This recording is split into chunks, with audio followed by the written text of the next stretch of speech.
Humanda na sa mga malalaking balita. Trending viral. Pinag-uusapan sa buong Pilipinas at buong mundo. Ronda Pilipinas Headlines.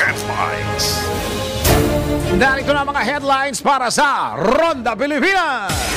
Ronda Pilipinas. Mataas na heat index patuloy na nararanasan o mararanasan sa halos 80 lugar sa bansa ngayong araw. Ronda Pilipinas. Pag-arangkada ng PUV Modernization Program, wala nang atrasan ayon sa DOTR. Ronda Pilipinas. Kakaibang multi-level marketing na kinasasangkutan ng mga doktor at pharmaceutical companies. Tinawag na garapalan. Ronda Pilipinas. At mamaya sa ating siyasat, ano ang ating sisiyasatin? Pagbaha ng mas maraming imported agricultural products sa bansa upang maipababa ang presyo ng ilang bilihin, lalo ng pagkain nagbabadya sa pagpapatupad ng Administrative Order number 20.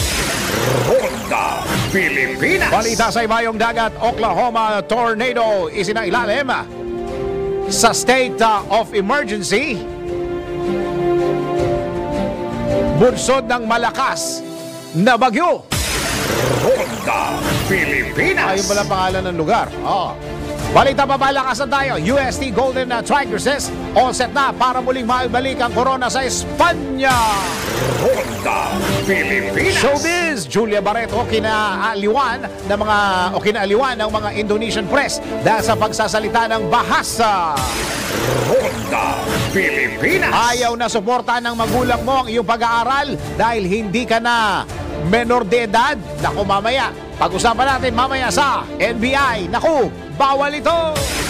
Ronda Pilipinas. Totoo nga bang masama ang matulog pagkatapos sumibog o kumain? Mamaya, let's prove it. Ronda Pilipinas. Ang mga malalaking mga balita, ang mga matitinding mga pinag-uusapan, ang mga maiinit at pinagtatalunang mga issue. Lahat hagip, lahat malalaman. Hindi lang sa buong Metro at Mega Manila. Kasama na ang buong Pilipinas. Hahagupit na ang mga malalaking issue sa Ronda Pilipinas. Live na live sa DWIZ AM Metro at Mega Manila. Naka-live din sa DWIZ News FM Regional Stations. Naka-live din sa Radyo Ronda AM Radio sa Pilipinas. Live ding mapapanood sa Aliw 23 Free TV. At naka-live din sa lahat ng DWIZ Digital News accounts, Facebook, YouTube at DWIZ News website. Ronda Pilipinas. Wala nang mahuhuli sa balita. Wala nang maiiwanang issue na hindi mo alam. Ngayon, updated ka na sa Ronda Pilipinas. Kasama si Dennis Antenor Jr. Ronda Pilipinas. Lights out.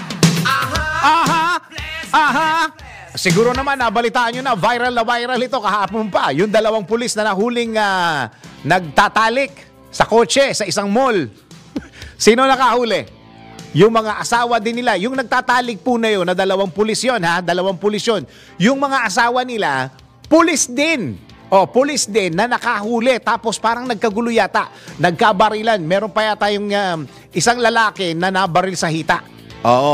So yung nakahuli sa kanila, yung mga asawa nila, nitong dalawang pulis na to, na pulis din. So 4 na pulis po ang pinag-uusapan natin dito. Pambira mga issue to. Pambira to mga balita na ito. Kaya tuloy yung spokesperson ng PNP, si Colonel Jean parang nahihiya dun sa balita na yon.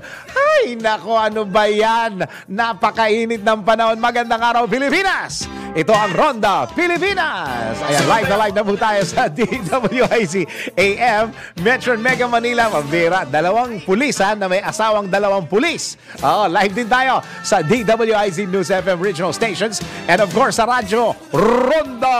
And of course, sa lahat ng mga ginagawang radyo kanilang mga TV, ang Aliw Channel 23. Magandang araw. Ako ang iyong magiging tagapagbalita. Ako si Dennis.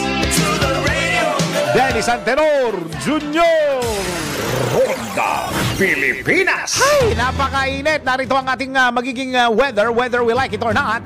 Makakaranas ng bahagyang maulap na hanggang maulap na kalangitan na may pabugso-bugsong pag-ulan ng Metro Manila at nalalabing bahagi ng bansa. Paliwanag ng Pag-asa, dala ito ng easterlies na tinatawag at localized thunderstorms. Samantala, asahan naman ang maulap na kalangitan na may kasamang kalat-kalat na pag-uulan at thunderstorms sa Caraga at Davao Region. Ngayong araw, dahil naman sa tinatawag na Intertropical Convergence Zone o yung ITCZ. Ronda Pilipinas. Patuloy na mararanasan ng mainit ang patapatang maalinsangan at nasa danger level na heat index sa 36 na lugar. Grabe, ang dami 36. Sa bansa, ngayong araw, batay sa heat index forecast ng Pag-asa, 47 degrees Celsius ang pinakamataas na damang init na mararamdaman dyan po sa may Dagupan, Pangasinan. Parang lagi doon Bukod sa Pangasinan, nasa 45 hanggang 46 degrees Celsius din ang heat index dyan po sa may Lawag City, Ilocos Norte, Bacnotan sa La Union, Apari, at Tugigaraw dyan po sa may Cagayan, Etiague sa Isabela, at sa Baler, Aurora. Dito naman sa Metro Manila, nasa 42 degrees Celsius ang posibleng maitalang heat index, partikular na sa Quezon City, habang 43 degrees Celsius naman dyan sa may Pasay. Babala ng Pag-asa, babala, warning, dulot ng matinding init, mataas ang posibilidad ng heat cramps, heat exhaustion at heat stroke. Si Dennis Antenor Jr. Ronda Pilipinas. Samantala, tanggap mo tayo ng report. Agarang pagbabalik sa lumang school calendar dapat nang ikonsidera. Alamin natin ang report ni Patrol 19, Sally Ortega. Bueno, Ate Sally, go! Sa harap ng pagtindi ng init ng panahon, hinimok ni Senate President Juan Miguel Zubiri si Education Secretary Sara Duterte na ikonsidera na ang agarang pagbabalik sa lumang school calendar. Sinabi ni Zubiri na labis nang nahihirapan ang mga estudyante at guro sa matinding init na nararanasan ngayong summer dala ng malakas na El Nino. Pinaliwanag ng senador na nakatsanayan na ng mga Pilipino na kapag ganitong panahon ay walang pasok sa mga eskwelahan lalo't hindi rin naman makafocus sa pag-aaral ang mga estudyante sa gitna ng matinding init at marami na rin ang iniulat na nagkakasakit. Bagamat iniwasan niya ang suspension ng klase sa panahon ng tag-ulan, ay mas madalas naman ang deklarasyon ng cancellation ng face-to-face classes ngayong tag-init. Una na inihiyag ng DepEd na posibleng tumagal pa na 4 na taon bago tuloy ang makabalik sa old school calendar dahil unti-unti lamang itong gagawin upang hindi rin mawalan ng bakasyon ang mga guro at mga estudyante. Ito sa Patrol 19, Sally Ortega Bueno para sa DWIC, nagbabalita ng tama, naglilingkod ng tama. Ronda Pilipinas. Samantala, isa pa pong report. Muling pagtalakay ng Senado sa resolution of both Houses 6, inaasahan sa pagbabalik sesyon ngayong sa Kongreso ngayong araw. Alamin natin ang report ni Patrol 11, Tina Nolasco. Tina! Muling nagpahayag ng kanyang pag-asa si National Unity Party President L.A. Villapuerte na tatalakayin na ng Senate Subcommittee ang resolution of both Houses number 6 o RBH 6 kasabay ito ng pagbabalik sesyon ng Kongreso ngayong araw matapos ang Holy Week break. Ang kay Villapuerte, ito ay para maisalang na sa diskusyon sa plenaryo sa susunod na buwan ang panukalang pag-amyenda sa economic provision ng 1987 Constitution.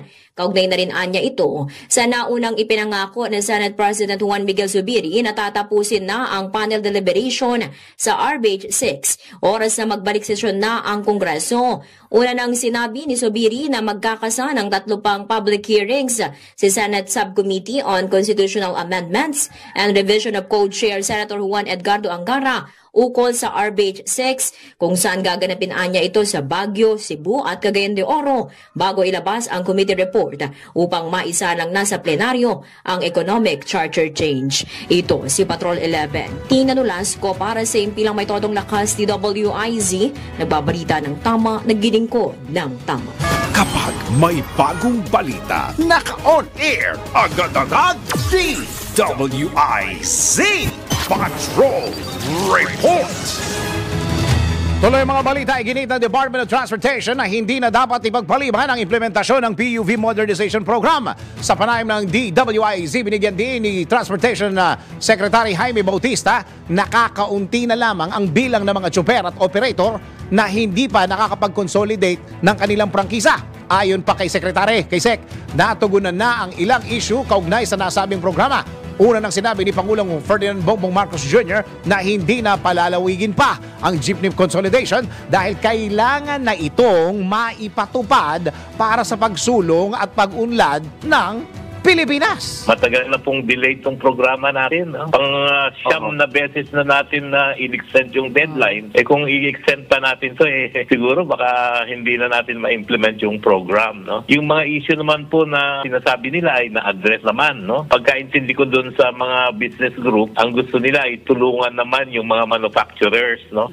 Which is hindi po sakop yan ng DOTR. No? But willing kami makipag-usap sa mga manufacturers. Samantala, nilinaw ni Secretary Bautista na hindi naman agad huhulihin ang mga pampublikong sasakyan na hindi sumama sa consolidation para sa PUV Modernization Program. May 1 po, no, magsisimula na yung ating enforcement. No? Siguro po, hindi naman sila huhulihin kagad. No? Kung meron kaming mahuli na mga hindi sumusunod, ay sasabihan namin sila na tumigil na sila. No? And pag tumuloy sila, that's the time that we will apprehend them and issue mga tickets. Sabi din ni di ba, ni chairman ng LTFRB. Guadi, sabi niya show cause order. Show cause order. Tinig ni Transportation Secretary Jaime Bautista sa eksklusibong panayam ng DWIZ. Ronda Pilipinas. Nakatutok na ang National Capital Region Police Office sa pag-alalay sa mga maapektuang pasahero bunsod ng panibagong tigil pasadang inilalarga ng grupong Piston at Manibela. Ngayong araw yan, ngayon yan. Ayon kay NCRPO spokesperson Lieutenant Colonel Eunice Salas, nagpakalat na sila ng mobility assets na siya namang mag-aalok ng libreng sakay sa mga apektadong pasahero. Mananatilian niyang katuwang ang PNP ng iba pang mga ahensya ng pamahalaan gaya ng LTFRB at MMDA para magbigay ng libreng sakay. Tiniyak din ng PNP na mahigpit nilang ipatutupad ang maximum tolerance sa mga inihandang programa ng dalawang transport groups. Samantala, nanawagan si Colonel Salas sa dalawang nasabing grupo na panatiling maayos at mapayapa ang kanilang isinagawang tigil pasada at iwasang maulit ang paghambalang ng kanilang mga jeep sa Welcome Rotonda noong nakaraang transport strike. Si Dennis Antenor Jr. Ronda Pilipinas. Hoy, nakita nyo ba yung viral na mga jeepney ngayon? Yung mga sumasali daw sa sa strike. Nilalagyan daw nila ng cover yung kanilang mga plate number. Baka may LTFRB doon o kaya LTO, nililista yung mga sumali. So kung ginawa, tinakpan. Nako, confirm mo nga ito. Sige, tanggap po tayo ng isang report. Mga doktor at pharma company na nagsasabwatan dapat umanong kasuhan. Naku, baka i-hearing na are. Alamin natin ang report. Nagbabalik sa report si Patrol 19, Sally Ortega Bueno. Ate Sally, go! Dapat masampahan ng patong-patong na kaso ang mga nagsasabwatan sa pagpapahirap sa publiko. Tiniyak ni Senate President Juan Miguel Zubiri makaraang tiyakin na imbestigahan ng Senado ang di umano'y pagsasabwatan ng ilang doktor at pharmaceutical companies para sa pagre-reseta ng gamot. Ayon kay Zubiri, suportado niya ang resolution ni Senator J. Vijercito na nagsusulong ng Senate investigation dahil hindi dapat palagpasin ang ganitong pagsasamantala sa mga pasyente. Sa ngayon ay nakikitaan niya nila ang paglabag sa Cheaper Medicines Law at Generic Law, ang mga batas na ginawa para mapababa ang presyo ng gamot. Kung doktor sa ospital ng gobyerno ang sangkot, paglabagaan niya sa Anti-Graft and Corrupt Practices Act. May lumapit na rin kay Senator Ejercito na umano'y whistleblower at pharmaceutical companies at nagdetalye sa umano'y modus. Una nang sinabi ng Department of Health na maaaring suspindihin o kansilahin ang lisensya ng mga doktor kapag napatunayang tumanggap na regalo mula sa pharmaceutical companies. Ito sa Patrol 19, Sally Ortega Bueno, para sa DWIC, nagbabalita ng tama, naglilingkod ng tama. Kapag may bagong balita, naka-on air, agad-agad, DWIC! Patrol Report. Samantala, isa pa pong report! Mahigit 1,000 solar street lights itatayo ng Angeles City Government sa mga pangunahing kalsada sa lungsod. Magkano ang pondo rito? So, ganun yung tanong eh, no? Alamin natin ang report muna kay Johnny Gole. Kuyang Johnny, go! O nga no, hindi nga binabanggit dito yung Pondo. ginastos Pero binabalita nga nitong si City Mayor Carmelo Fogilasatin Jr.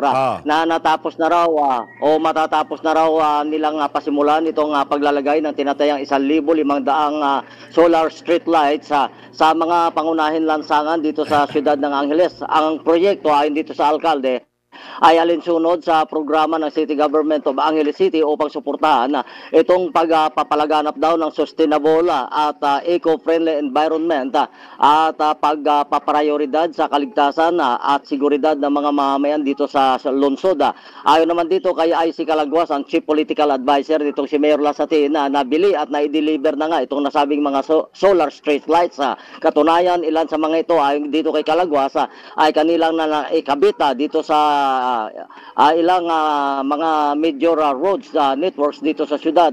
Nasa supervision ngayon ng City Engineer sa office sa pangunguna nitong si Helen Airo itong proyekto na kasalukuyang nagsisimula nga ang paglalagay nila ng mga concrete foundation para kakabitan itong mga steel post ng solar lights. Nakaimbak naman itong nasabing mga materyales dito sa warehouse ng City General Services Office.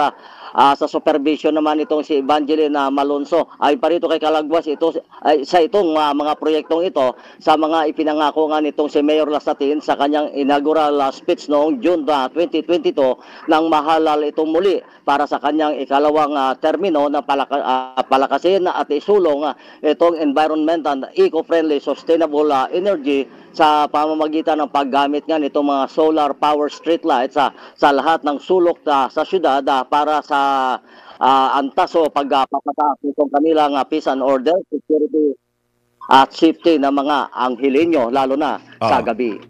Kuya Johnny, ibig So, sabihin, yan ang nabayaran na. update, dito. Kuya Johnny, nabayaran na, ibig sabihin. Bayad na. Bayad na ito. So part na siya ng GAA. May deliver na. Na-approve na rin ng Senate at saka Kongreso yan. Kumbaga na scrutinize na yan. Kasi part na siya ng GAA eh, di ba? Ano na ito? Done deal. Done deal na ito. Parang iba yung kulay na sinabi mo, done deal. Salamat, Kuya Johnny. Ayaw na natin dagdagan. Total, ano na ito kumbaga, nasa Dandil. finishing touches. Dandil. Salamat, Kuya Johnny. Okay, so yan ang... Ayan, nawala tuloy. Yan ang balita. Mula kay Johnny Gole, nagbabalita naman ng tama, naglilingkod ng tama. Ronda Pilipinas. Hoy, meron tayong pag-uusapan ngayon sisiyasatin natin to ng malaliman. Pagbaha ng mas maraming imported agricultural products sa bansa upang mapababa ang presyo ng ilang bilihin, lalo na ng pagkain nagbabadya sa pagpapatupad ng Administrative 20. Naritong isang siyasat special report. Malalimang pag-alam ng mga detalye para maitama ang mga maling balita sa siyasat. DWIZ Investigative Report.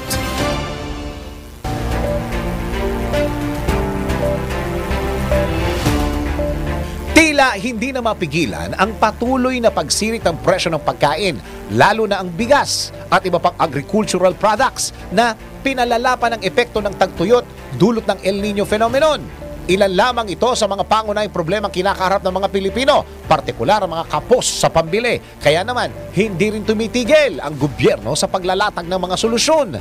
Hindi nawawala sa mga hakbang ng pamahalaan ang patuloy na pag-aangkat o importasyon ng mga agricultural products.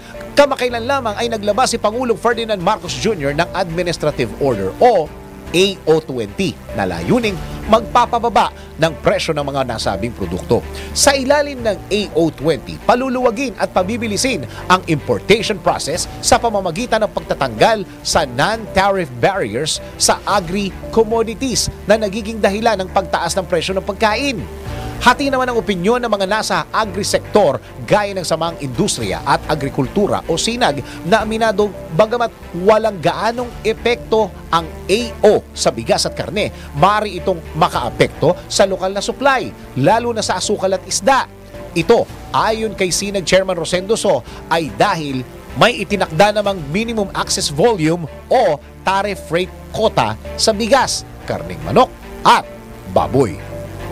So far naman yung price, itong pork, itong chicken, never naman na hinihinto yung import. So wala masyadong effect dun sa announcement na yan.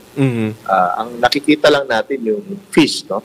Kasi nakita natin dun sa lumabas na EO is na pwede sa wet market. No? So yun. Tsaka yung secondly, yung sa sugar. So I think yung dalawa ang medyo concerned. Pero sa other commodities, more than minimum access volume ng pinasok ng rice, more than minimum access volume sa pork, more than minimum access volume sa chicken. Pabor naman si Agricultural Alliance Sector of the Philippines Party List Representative at Pork Producers Federation of the Philippines Chairman Nicanor Briones sa nasabing kautusan.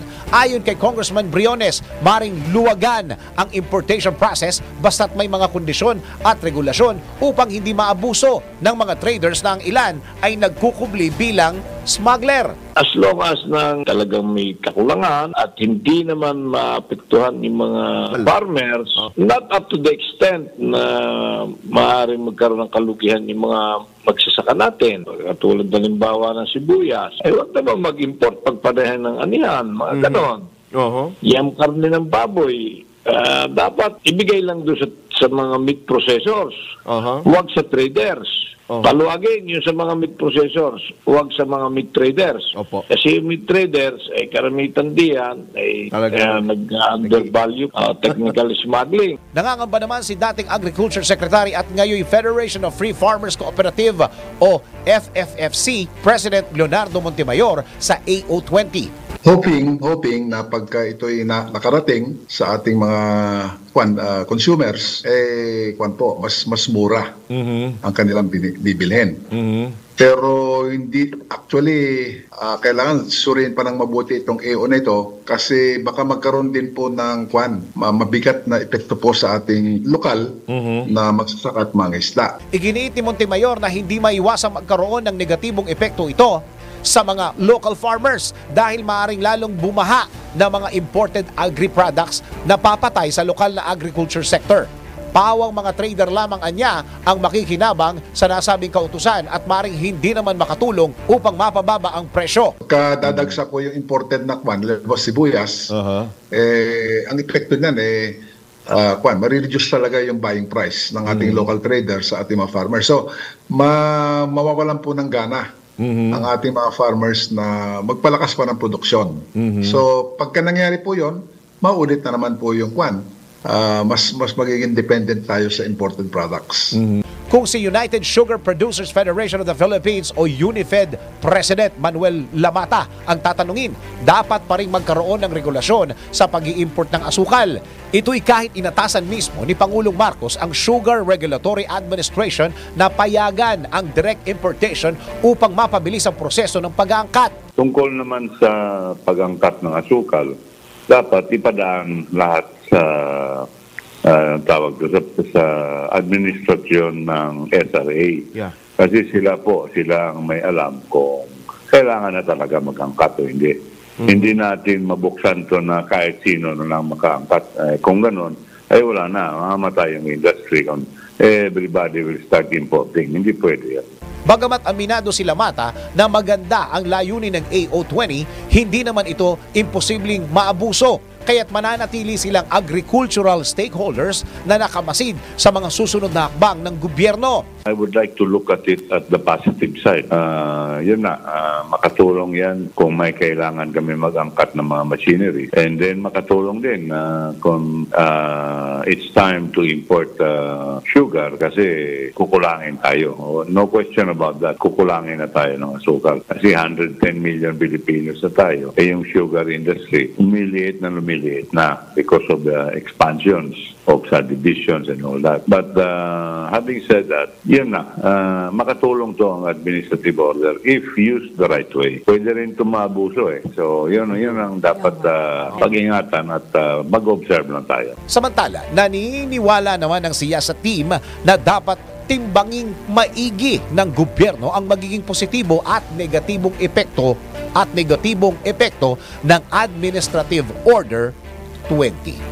Ang pagiging patas ng pamahalaan, partikular ng Department of Agriculture sa mga mamamayan at mga food producers ang dapat manaig sa gitna ng kinakaharap ng mga hamon sa supply at presyo ng pagkain sa bansa, lalo't merong El Niño phenomenon. Para sa balanseng pagtatalakay, patuloy na nakikipag-ugnayan ng siyasa team sa DA upang higit na mabusisi ang issue. Sa ngalan ng siyasa team, ako si Dennis Antenor Jr., nagbabalita ng tama, naglilingkod ng tama. Ikalat ang tama, ikalat ang totoo. Follow these reports on our DWIZ digital channel, DWIZ News website, Facebook, YouTube, and DWIZ X account. Ang tama ang dapat ikalat sa siyasat. DWIZ Investigative Report. Ronda Pilipinas. Yan, okay, meron pa tayong isa pa. Let's prove it. Totoo nga bang masama ang matulog pagkatapos kumain? Naku, sarap kumain ngayon pagka mainit. Ha? Teka, let's prove it. Go! Bago maniwala sa mga claim na yan, patunayan na yan sa Let's Prove It. Karamihan sa mga tao, ang madalas maramdaman pagkatapos kumain ay ang pagkaantok. Pero alam mo bang hindi dapat ginagawa ang mga yan? Tara, let's prove it! Ayon kay Dr. Atoy Arboleda, nakakasama sa digestion at metabolism ang pagtulog pagkatapos kumain. Dagdag pa sa UPMC Health Beat, magkakaroon ka ng trouble sa pagtulog sapagkat maaari itong magdulot ng stomach pain o ang pagka-bloated at posible ka rin makaranas ng heartburn. Bukod pa dito, isinaad ng mga eksperto na ang taong madalas matulog pagkatapos kumain ay madalas na nakakaranas ng obesity o ang pagtaas ng timbang. Kaya naman, kung ayaw mong tumaba at magkasakit, iwasang matulog agad pagkatapos kumain. Mainam na mag-antay ng 1 o higit pang oras bago matulog. Sa Arena Plus! Oh! Kumusta na mga kaastig? Gawin nating mas exciting at astig na astig ang araw mo gamit ang Arena Plus app. Dahil sa Arena Plus, astig ka sa sports. Ang Arena Plus ang hottest online sports betting platform na talagang magpapabago sa paraan mo ng pag-i-enjoy sa mga paborito mong games. Sa mga fan ng NBA, libre mo mapapanood ang NBA playoffs sa Arena kasi magkatunog. arenaplus.net. Mari ka pang manalo ng iba't ibang mga papremyo kagaya ng sapatos, telepono, motorsiklo at brand new car. Lahat ng yan ipamimigay sa Arena Plus NBA Playoffs Lucky Draw up to 64 million pesos worth of total prizes.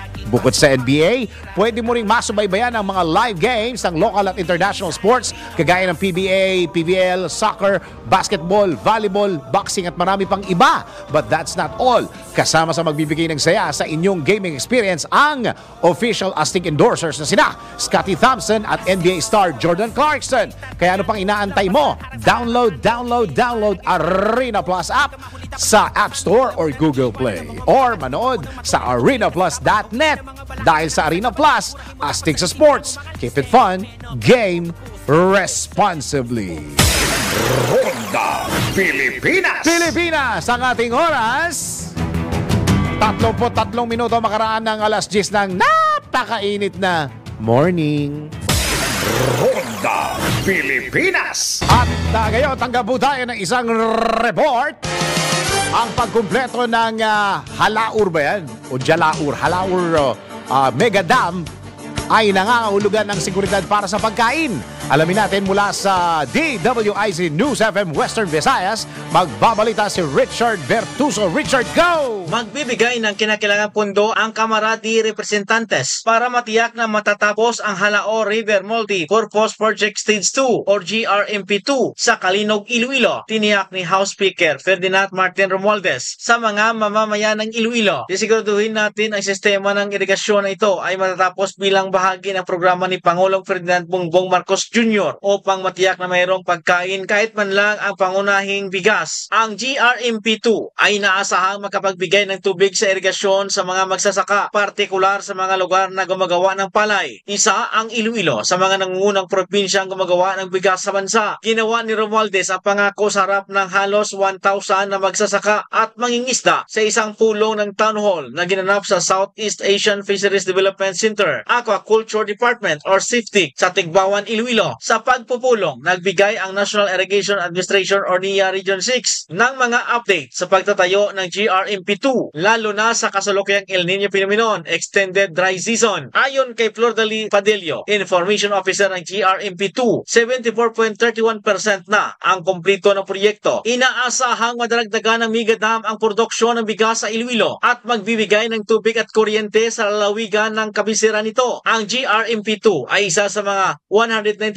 na proyekto pang-infrastruktura sa ilalim ng programa ng Build Better More ni Pangulong Ferdinand Marcos Jr. at inaasahang tataas sa produksyon ng bigas ng Iloilo hanggang 338,874 metriko tulinada bawat taon, nakatumbas ng 71% na pagtaas mula sa kasalukuyang produksyon. Ang iba pang mga proyektong pangkabuhayan ang bahagi ng 2026 tulad ng pangisdaan sa lupain, turismo sa ikultura at karagdagang renewable energy sa pamamagitan ng floating solar power farm. Binisita ni Romualdez ang bayan ng Tigbawan para mangampanya kasama ang kanyang makasamahan sa Kongreso para sa pagpasa ng Farm to Market Road Development Plan Bill kasama ang Iloilo City, Congressman Jolien Baronda, Oswag Ilonggo Party List, Congressman James Jojoang, Raul Buboy Tupas at Congressman Janet Garin. Nilagdaan ni Romualdez ang isang commitment tool para ipakita ang suporta sa panukalang batas. Mula dito sa DWIC NOS FM 89.5 Western Visayas, Richard Cordero Bertuso, nagbabalita ng tama, naglilingkod ng tama. Ronda Pilipinas. We're saying hi and magandang umaga sa lahat ng mga viewers and listeners natin dyan sa lahat ng PCSO offices. Maraming salamat po. Ayan, okay. Alam nyo ba?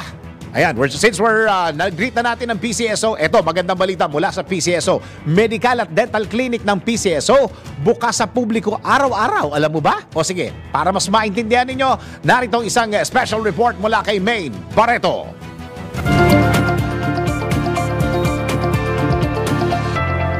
Bukod sa madaling proseso ng pagpapacheck up sa Philippine Charity Sweepstakes Office o PCSO, tiniyak ni Dr. Ruel Aparato, Head of Medical Services Department ng ahensya, na araw-araw may available na doktor sa kanilang multi-specialty clinic.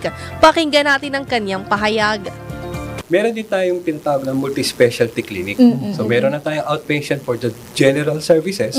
Ngayon, kung ang nakitang pasyente ay may pangangailangan na iba pang serbisyo, bawa sa puso, pwede rin sa lungs, o kaya sa ENT, sa mata, sa opta, baka mamaya ay meron kailangan para sa pagbuntis niya, mga sa buto, orthopedic. Meron po tayo lahat niyan na multi-specialty services. Meron mga nakaschedule naman po yan. Pero kailangan, dumaan muna kayo doon sa general service natin, tapos i-refer kayo para ma-schedule kayo. Bilin pa ni Dr. Aparato, tanging valid ID lamang ang kailangang dalhin para makapagpatingin sa kanilang espesyalista. Muli nating pakinggan si Dr. Aparato. Valid ID lang. Madali naman tayo. Valid ID lang. Valid ID lang. Valid ID lang. Simple. Kasi dati, kailangan natin ng vaccination card. Ngayon, hindi na natin nire-require masyado yun. Nilift na kasi. Saka valid ID lang. At yan ang report na hindi umuurong sa pagtulong. Maine Barreto, nagbabalita ng tama, naglilingkod ng tama. Ronda Pilipinas. At alam nyo ba na ang katumbas ng bawat taya sa Philippine Charity Sweepstakes Office o PCSO ay kawang gawa o pagtulong? Sa bawat ticket mo, siguradong may matutulungang Pinoy sa kanilang pangangailangang medikal. Dahil sa PCSO, basta kawang gawa at pagtulong, hindi kanila urungan. Kaya palaging tandaan, bawat taya may kawang gawa. Ronda Pilipinas. Samantala, tanggap po tayo ng report. Isang kilalang forester sa Pangasinan, hinimok ang mga magulang na turuan ang mga bata sa epekto ng climate change. This is good. Alamin natin ang report mula sa DWIZ 89.3 News FM Northern Luzon, Susan Yadaw. Ate Susan, go! Hiniling na isang kilalang forester sa lalawigan ng Pangasinan na turuan ng mga bata sa epekto ng climate change at ang kahalagahan ng pagtatanim ng mga puno at pangangalaga sa kagubatan. Ayon kay Tom Valdez, ang Vice President for Social Corporate Responsibility ng San Roque Power Corporation at isang forester, inilunsad nila noong nakalipas na linggo ang programang tinatawag na 1,000 Forests. Programa raw ito ng College of Forestry and Natural Resources ng Los Baños, Laguna, katuwang ang DNR at ang kanilang alumni kung saan siya ang presidente. Aniya, dito sa Pangasinan, magsasagawa sila ng massive information drive at hihimukin ang mga bata at lahat ng tao na magtanim ng puno. Ang mga bata raw kasi ngayon ay walang pakialam sa kinabukasan, nag-enjoy lang sila sa buhay dahil they have everything. May mga gadgets at ibinibigay lahat ng mga magulang ang gusto nila. Ngunit, kinakailangan daw na simulan na silang turuan tungkol sa epekto ng climate change dahil maaring magdudusa ang susunod na henerasyon kapag hindi kikilos ngayon. Lalo pa at iba't iba o iba-iba at matitindi ang prediction at forecast sa panahon. Samantala, sinabi pa ni Valdez na kasama sa programa ng kanilang samahan ang pagtataas sa kamalayan para sa zero greenhouse gas emission. Ang himukin na lahat ng mga kumpanya at individual na gawin ang mga hakbang para maiwasan at mabawasan ang carbon emission. Mula sa DWIC 89.3 News FM Northern Luzon, ito si Susan Yadaw, nagbabalita ng tama, naglilingkod ng tama. Ronda Pilipinas. At nako, mga kabataan, mga anak. Mga anak no? Ayaw na suportahan ng magulang mo ang iyong pag-aaral dahil hindi ka na daw minor de edad. Naku, bawal po ito. Alamin natin ang kaparusahan sa NBI report mula kay Angelo Bainyo. Alamin kung bawal o hindi. Dahil kung di mo alam to, kaso ang kakaharapin mo sa NBI. Nako, bawal ito. Ayaw suportahan ng magulang mo ang iyong pag-aaral dahil hindi ka na minor de edad? Nako, bawal ito. Ang makatapos ng pag-aaral na nga siguro ang pinaka-greatest achievement ng mga tao worldwide. Ngunit paano kung hindi ka na makapag-aral dahil ayaw kang suportahan ng mga magulang mo o guardian mo? Alam nyo bang labag sa batas ito? Ayon sa Family Code, ang mga magulang ay dapat magbigay ng suporta sa kanilang mga anak. Minor de edad man o hindi, ang kanilang edukasyon ay kanilang obligasyon. Kabilang dito ang suporta sa tirahan, damit, transportasyon at medikal na pangangailangan. Kadalasan, natatapos ang suporta sa anak kapag tumutong na ito sa wastong edad. Ngunit nakasaad sa Article 194 ng Family Code, ang sakop ng edukasyon na kailangang suportahan ng mga magulang ay ang pag-aaral ng isang propesyon, kalakalan o bokasyon kahit hindi na minor de edad ang anak. Kasama nga sa family planning ang pagbibigay ng edukasyon sa mga anak. Kaya accept the reality na ang edukasyon nila ay isa sa inyong mga priority. Kaya naman Mr. at Mrs., ang obligasyon sa anak ay huwag niyong takasan. Diba sabi nga nila, ang edukasyon ay ang hindi mananakaw na kayamanan. Kaya bilang magulang, ipadama sa inyong mga anak na sila ay suportado. Baka masabihan kayo ng, nako, bawal ito. Ronda Pilipinas. Oy! Ready na ba kayo mga ka-Bingo Plus sa ating DWIZ Bingo Plus numero panalo? Kombinasyong tama, malaki ang tama. Makinig mabuti dahil babanggitin na ng DWIZ. Announcer ang tamang kombinasyon ng letra at numero. DWIZ. Numero panalo. Hatid ng Bingo Plus. Bingo sa saya, plus sa panalo. Meron kayong chance manalo ng 1,000 pesos, 500 pesos kapag tama ang 4 combinations at another 500 pesos kapag meron kayong Bingo Plus app. So, umaano pa? App! Simple lang manalo, kailangan lamang abangan ang 4 na letter and number combinations sa mga programa ng DWIZ at i-text ang sagot sa 0960-880-6424 kasama ng inyong pangalan / edad / address at 4 combinations of the day. At para sa ating ikalawang combination na for today sa letrang W19. Ulit, W19. Abangan mamaya sa DWIZ Network News ang ikatlong kombinasyon at pagbingo sa saya plus sa panalo. Kung nakaapat ka na, pwede mo nang isend sa text number na binigay ng DWIZ announcer o kaya i-PM na sa DWIZ Facebook. Kung hindi pa, wait pa ng ibang kombinasyon hanggang makumpleto ang 4 na numero panalo. Hatid ng Bingo Plus. Bingo sa saya plus sa panalo.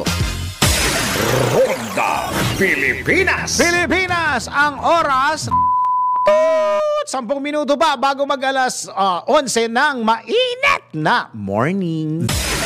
Ronda Pilipinas.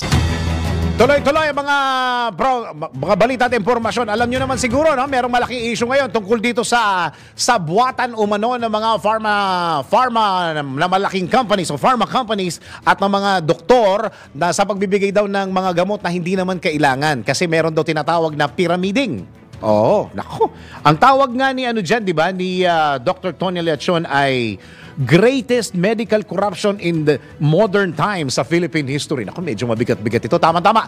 Nasa linya po natin ng immediate past president ng Philippine College of Physicians, yung PCP, si Dr. Maricar Limpin. Ay, suki natin ito. Doc, magandang araw po.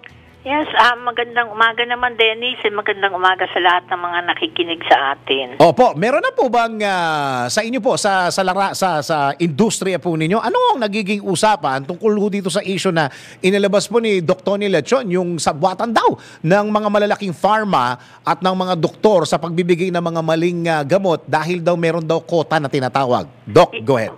Yes, syempre kaming mga doktor, Opo. karamihan, majority ng mga doktor, Opo. medyo nagulumihanan, Syempre we were caught surprised. Nakita na kasi hindi wala kaming kaalam-alam sa mga ganito, no?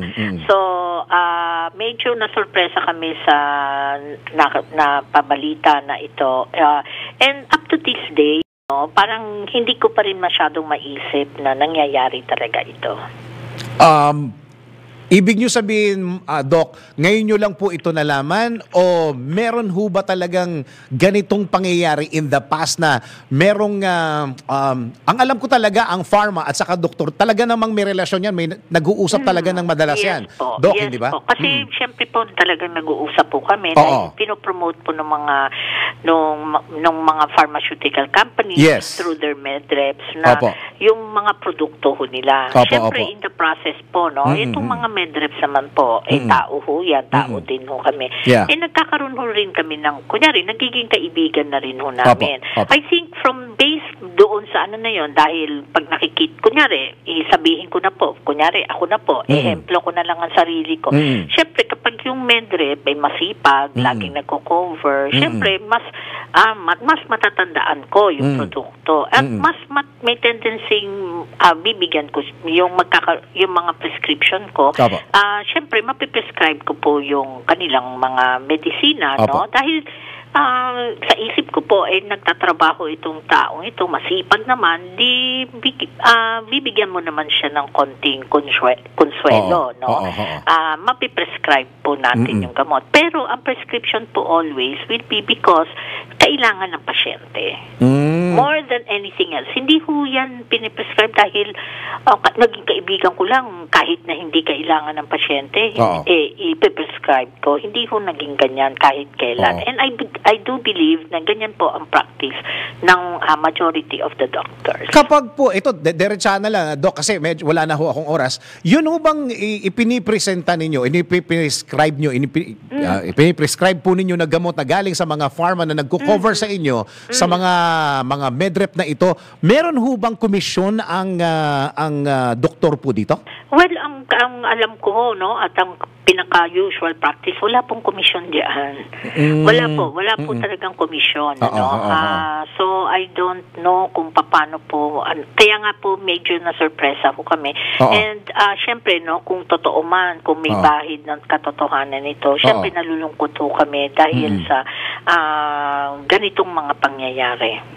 Meron daw pong nangyayari din na mga convention na sagot daw po ng pharma yung mga pang eroplano o pang sasakyan o pang gasolina. Nangyayari ho ba ito, Doc? I think alam po yan ng ating pamahalaan. Kasi syempre, hindi naman, ang mga doktor naman po, hindi naman ho kami mayayaman. Although akala ho ng karamihan mayaman ho kami. Pero hindi naman ho kami mayayaman. So may mga instances, lalo-lalo na po yung mga kasamahan ho namin na taga-probinsya, malayong lugar, kailangan ho nilang mag-attend din ng convention. But yung attendance ng convention ay para mas matuto, ma-update nila yung sarili nila. And also to maintain, no, yung kanilang good standing dito sa medical profession, no. Kailangan kasi mapakita mo may CME ka, no. At iyan ay hinihingi din even sa PRC.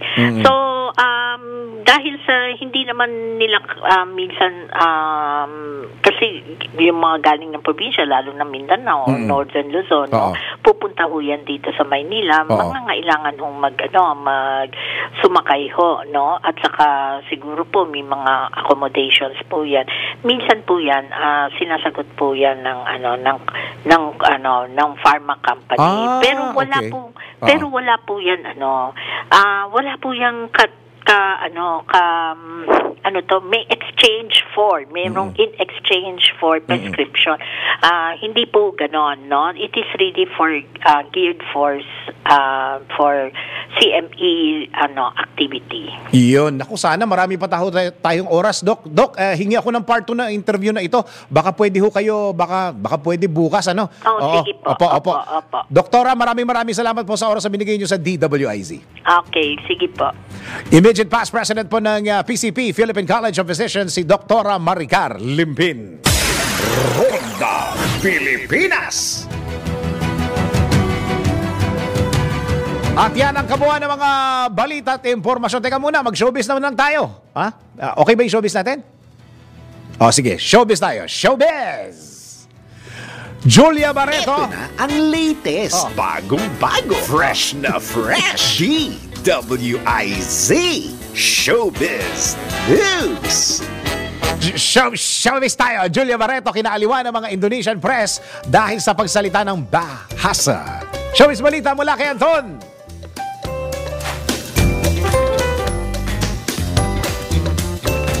Para sa aking balitang showbiz, well-loved ng mga Indonesian press si Julia Barreto nang gawin sa nasabing bansa ang presko ng regional series na Secret Ingredient.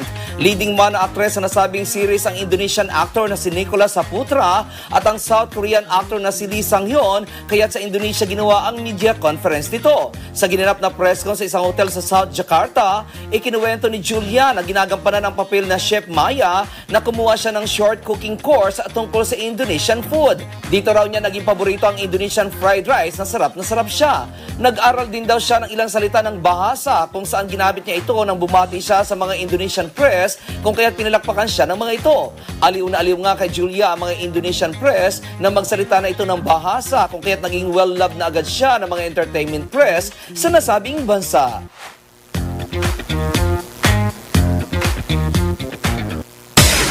Ronda Pilipinas.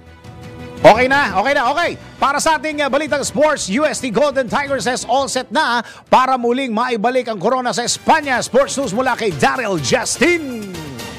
Sa mundo ng palakasan, ang latest malalaman sa DWIZ Sports News. Ibalik ang corona sa Espanya. Iyan ang goal at pinanghawakan ng University of Santo Tomas Golden Tigresses ngayong nakuha nila ang twice-to-beat advantage sa semifinals ng UAAP Season 86 Women's Volleyball Tournament. Nagtagumpay ang UST laban sa DLSU Green Archers matapos ang 4 na sets, 22-25, 25-23, 25-16 at 25-15. Sa pagtatala, ito ang ikalawang panalo ng UST kontra sa Lasal ngayong taon. At ayon sa head coach ng koponan na si Kung Fu Reyes, isa itong vital victory para sa kanilang team dahil nakuha nilang twice-to-beat advantage sa kabila ng hirap na kanilang pinagdaanan. Dagdag pa ni Coach Reyes, isa-celebrate muna nila ang pagkapanalo bago sila bumalik sa pag-iensayo. Ngayong buo na ang Final Four, nakatakdang magharap muli ang Lasal at UST sa semis kung saan susubukang bawiin ng Golden Tigresses ang koronang nawala sa kanila noon pang taong 2010. That portion was brought to you by Arena Plus. Sa Arena Plus, astig sa sports. Download Arena Plus app now in App Store or Google Play. You can watch it also on arenaplus.ph. Ronda Pilipinas. At bago tayo magpaalam, tayo munang magpatama code of the day.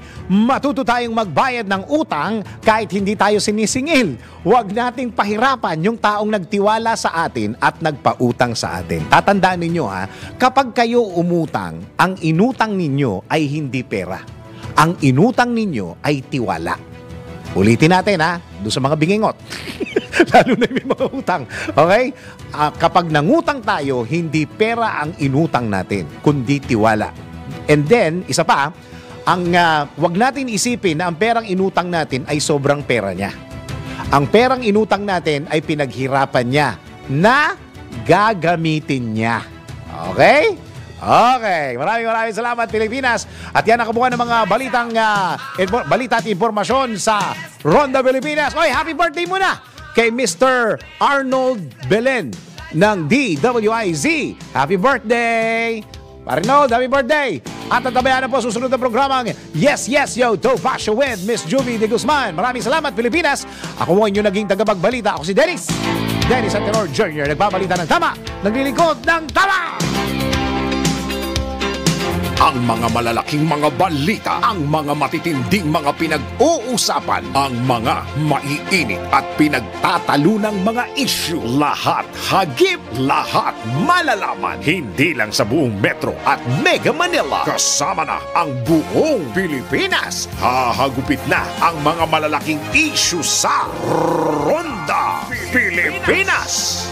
Live na live sa DWIZ AM Metro at Mega Manila. Naka-live din sa DWIZ News FM Regional Stations. Naka-live din sa Radyo Ronda AM Radio sa Pilipinas. Live ding mapapanood sa Aliw 23 Free TV. At naka-live din sa lahat ng DWIZ Digital News accounts, Facebook, YouTube at DWIZ News website. Ronda Pilipinas. Wala nang mahuhuli sa balita. Wala nang maiiwanang issue na hindi mo alam. Ngayon, updated ka na sa Ronda Pilipinas. Kasama si Dennis Antenor Jr.